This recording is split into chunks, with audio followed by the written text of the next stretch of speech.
Exchange की अगर मैं बात करता हूं तो एनसीडीएक्स पर हाईली जो ट्रेड होने वाली कमोडिटी है वो है ग्वार। ग्वार को एमएसपी के दायरे के अंदर लाने की भी डिमांड हो रही है और इसके लिए मंत्रालयों को अप्रोच भी किया गया है। और जो ग्वार के ट्रेडर्स हैं उनकी पुरजोर ये डिमांड है कि एमएसपी के दायरे के अंदर ग्वार आए, क्योंकि ये राजस्थान की बहुत ही हाईली ट्रेड होने वाली कमोडिटी है और साथ ही इसका जो बाय प्रोडक्ट है ग्वारगम वो काफी मात्रा के अंदर एक्सपोर्ट होता है और उससे जो रेवेन्यू या यूं कहें कि जो फॉरेन करेंसी जनरेट होती है उसकी भी खासी वॉल्यूम है।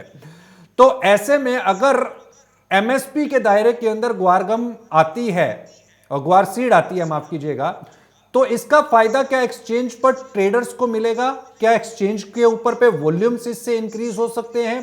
क्या एक्सचेंज भी मानती है कि यस, ग्वार के ऊपर एमएसपी आना चाहिए? नहीं, देखिए, एमएसपी तो एक गवर्नमेंट पॉलिसी है और गवर्नमेंट डिसाइड करती है किस कमोडिटीज में एमएसपी लानी है, किस तरीके से उसको लेके आना है और किस पर्पज से लेके आना है। तो एक्सचेंज का एमएसपी को लाने का या नहीं लाने का ऐसा कोई व्यू नहीं है, बट हमारा व्यू यही है कि हमेशा कोई भी कमोडिटी जो है वो एक उसके फंडामेंटल पर ट्रेड करती है। हमने देखा है बहुत सारी कमोडिटी सीजन में जब अराइवल होता है वो एमएसपी के ऊपर भी ट्रेड करती हैं। जैसे सोयाबीन अगर आप देखेंगे इस सीजन में, पूरे सीजन में एमएसपी से ऊपर ट्रेड हुआ है। मस्टर्ड सीड अगर आप देखेंगे पूरे साल एमएसपी के ऊपर ट्रेड हुआ है।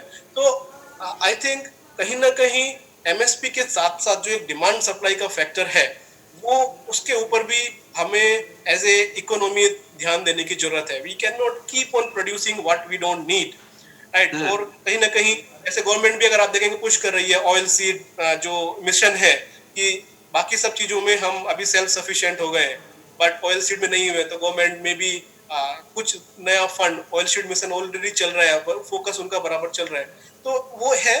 बट यस, आई थिंक जो फार्मर की डिमांड है या ट्रेड लोगों की डिमांड है गवर्नमेंट के पास है, government will take its own call. But हमें यही लगता है कि चाहे प्राइस ऊपर हो चाहे नीचे हो, अगर वो सही टाइम पे मैनेज है और आप टूल यूज करके अपने आप को किसी भी जो प्राइस वोलेटिलिटी है उससे या रिस्क है उससे अगर आप अपने आप को बचा सकते हैं तो शायद वो एक ज्यादा अच्छा तरीका है।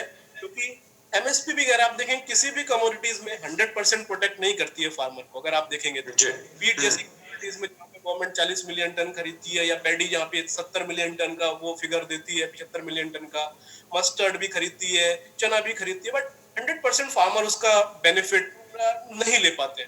कहीं ना कहीं अभी हम बोलने की ऐसे मैकेनिज्म की जरूरत है जहां पर फार्मर खुद डिसाइड कर सके कि मेरे को सबसे ज्यादा किस फसल में प्रॉफिट होगा, कौन सी फसल मेरे को लगानी है, उस फसल को मैं लगा दूं, मेरा प्रॉफिट इंटैक्ट रहे और मैं उसके लिए एक प्रीमियम देना पड़ेगा जो हम बोल रहे हैं प्रोडक्शन में, मैं देके अपने आप को प्रोटेक्ट कर सकता हूँ।